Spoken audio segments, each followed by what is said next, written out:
This is Scorecard. Guess what? Today on the program, we are in the premises of Lagos State University, where the students are holding the 7th edition of their Lagos University Research and Innovation Fair. We are here to see what the students have put together as a result of the research work they have undergone in the last few months. We have been invited to today's occasion by the keynote speaker of today's event, and that's talking about Dr. Idiat Adebule, the senator representing Lagos West Senatorial District at the Senate House in Abuja. This is Wumi Ayeni. I'm going to take this time out, and when we come back, I will take you through the events as they unfold. Just stick around.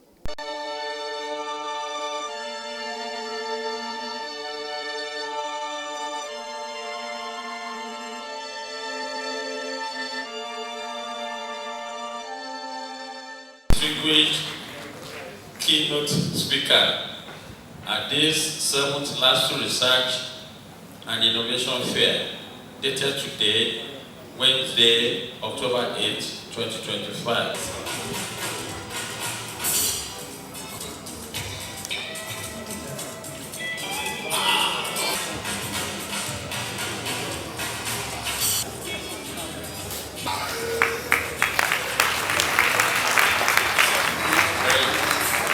The young man beside us here is also facilitating that activity.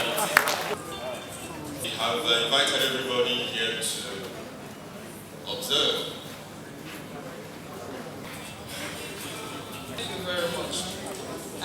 On behalf of our university, we present this gift. This is the plaque to welcome everyone here. 7th Annual Research and Innovation Fair of Lagos State University, Nigeria's most sought after university and also the second best university in Nigeria,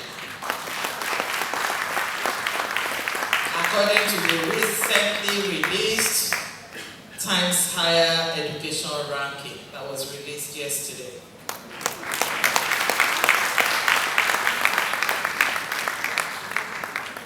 I welcome most especially the chairman of today's occasion and the immediate past chairman of the 12th Governing Council, Sir David Somani. I welcome you back to your campus, sir.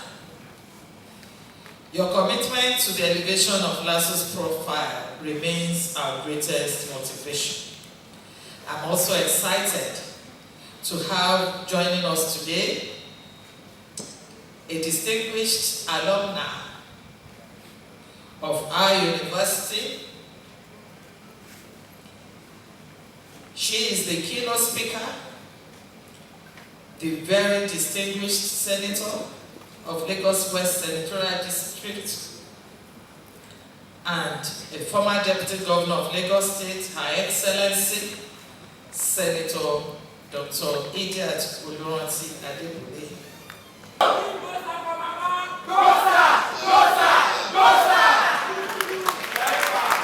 Distinguished guests, ladies and gentlemen, the theme of this 7th LASU Research and Innovation Fair is promoting the credible Helix collaboration, government, university, industry, and community.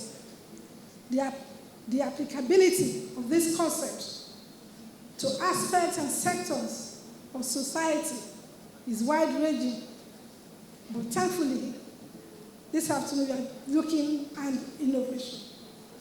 What is quadruple helix and what context is it used for? Quadruple helix model of innovation is a framework that emphasizes the collaborative, multiple directional relationship between 4 key actors, that is government, academia, industry, and civil society.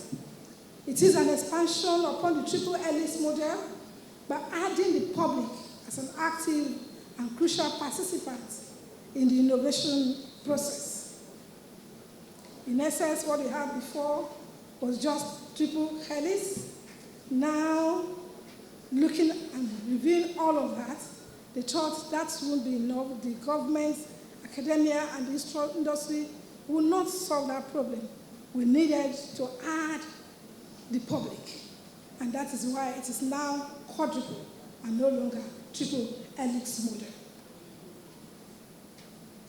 Taking it closer home, we can further opine that the quadruple innovation helix framework describes the interactions of the government, university, industry, and community within a knowledge economy. In the innovation helix framework theory, first developed by Henry Eskowitz and Lewis Lisdedorf, and used in innovation economic and theory of knowledge, such as the knowledge of society and the knowledge economy. Each sector is represented by overlapping cycles, showing interactions amongst the cycles. The model that is these four actors working together in a dynamic interwoven system to create sustainable and social beneficial innovation. Who are these actors and what do they stand for? They are the academia, the industry, the government, and of course, the civil society, as I mentioned. But I'll take my time to go, because I know we are all familiar with the triple helix, so I'll take my time to just describe the fourth that have just been included and why it has been included. The fourth helix represents the public, including citizens, non-profit, and user groups of consumers. This sector provides valuable bottom-up feedbacks, needs, and demands on innovative products. Actively involving civil society helps ensure that innovation is relevant. That is, whatever innovation you are incubating must be useful. Social responsible, it must also be socially responsible, meaning that it must be safe and, of course, be environmentally friendly and addresses real-world problems. You don't incubate on things that will not apply or that will not contribute meaningfully to the development of the society. Meanwhile, the key principles in the approach of this quadruple helix model to promote innovation are collaboration and co-creation. Innovation is viewed as a collective process where multiple stakeholders work together to solve complex challenges. And of course, once you are collaborating and co-creating, of course, you must be open. Your innovation must be open. Ideas, resources, and expertise are exchanged freely between the four helices rather than remaining in silos. In other words, as much as practicable, there must be handshake and unhindered communication amongst the four helices. Third will be social responsibility.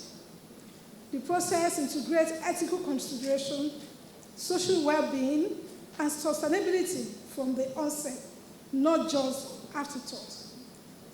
So, if you are adopting the quadruple helix model, the idea of ensuring that you're considering the well-being, the sustainability it must be from the onset.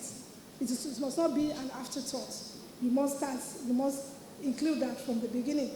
Knowledge exchange. The model emphasizes the constant flow and interaction of information and knowledge in all directions between the helices. Essentially, the quadruple helix evolved as a critique of the triple helix model, which focused only on government, university, and industry relations. Proponents of the quadruple helix argue that the modern knowledge society's innovation must explicitly account for the public and its media and cultural context. The shift reflects a move away from a top-down, technology-focused view of innovation towards a more democratic, inclusive, and user-centric approach. ladies and gentlemen, distinguished guests, what do we do with all of these definitions and clarifications? We should apply them in the transformation of the Lagos State University LASU to a world-class learning, research, and innovation laboratory, user-centric, and wholly solved real-world problems. In all the definitions we are giving of what relevance is it to our university, it is for us to be able to adopt this model to see how best can we impact, can we use that model to elevate the status, give an assurance, future assurance to this great university. Of course, I heard the Vice Chancellor said a while ago that Lagos State University is the second best. That is sharing news. Not only the second best, but the best university in Nigeria. Lagos State, Nigeria, Africa, and indeed the global community navigate a world driven by knowledge, technology, inclusivity, and sustainability. There is no better way to ensure the accomplishment of the vision of LASU than a strategic commitment to research, innovation, and development that will create a meeting point between the gown and the town. It is settled that while teaching transits knowledge and community service demonstrates impact, it is research that generates the new knowledge and innovations that shape societies, drives development, and sustain economies. Research findings without collaboration with industry risk remaining trapped in the ivory tower. The challenge for us today, as it has always been for the academia, is how to find effective and efficient convergence between societal needs on one hand and research-focused findings and outputs on the other hand.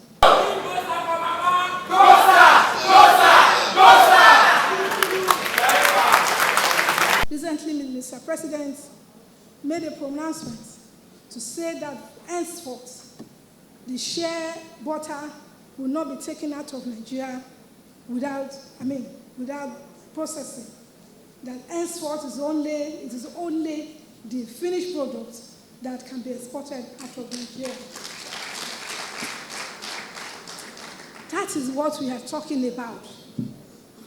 That is the research. That is the innovation, because as long as we continue to export the share, the seed itself, you will see that at the end of the day, we don't know how to make good use of it. And so those who are collecting it from us are still going to sell it back to us. When they have used it for makeups, beauty products, and the rest of things, and we go there to buy them, they'll sell it to us exorbitantly, and we willingly will go there and go and buy, not knowing they took the real thing, the real ingredients of that their beauty products from us. To conclude my address, I'll make a couple of recommendations to the government, in which I'm part of, the university and the industry. To begin with, I earnestly implore the governor of Lagos State and the visitor to the Lagos State University LASU, His Excellency Babajide Olusola Sanwo-Olu, to ride on the momentum of this commendable 7th LASU Research and Innovation Fair to ensure the ongoing structural and infrastructural development in LASU are sustained. I could see students hostel, the Central University Library, LASU Homestart Housing Scheme, standard healthcare facility, and other physical facilities that are non-financial in nature, but will go a long way to serve as motivation to existing professionals, and certainly will attract the best human capital to LASU.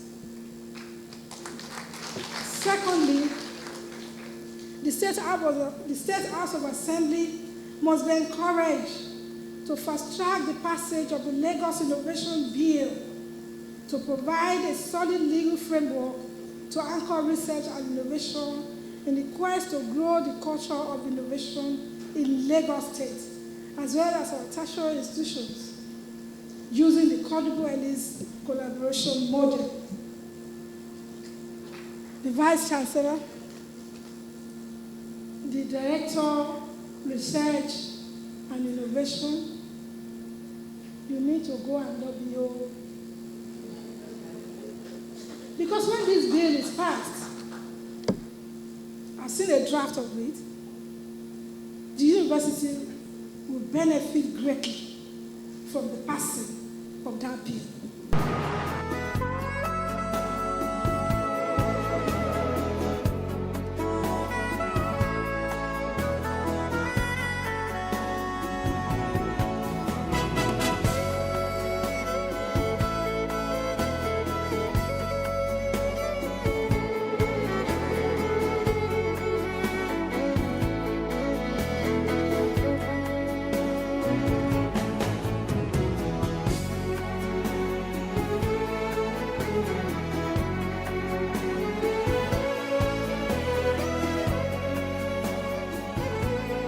I'm Temitope Ladipo Scott. I'm the Deputy Registrar and the Administrative Secretary for Lagos State University Center of Excellence for Sargassum Research. You heard. Research, Sargassum Research. Exactly. So Sargassum is a seaweed, is a kind of seaweed that is found on the littoral waters, in the littoral areas.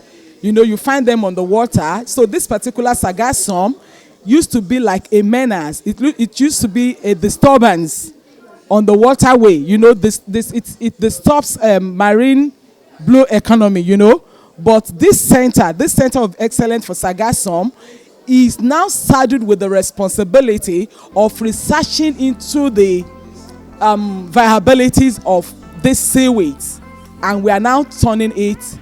It's like turning the waste. This is perceived to be a waste. So we're now turning the waste into viable product, in fact, into wealth.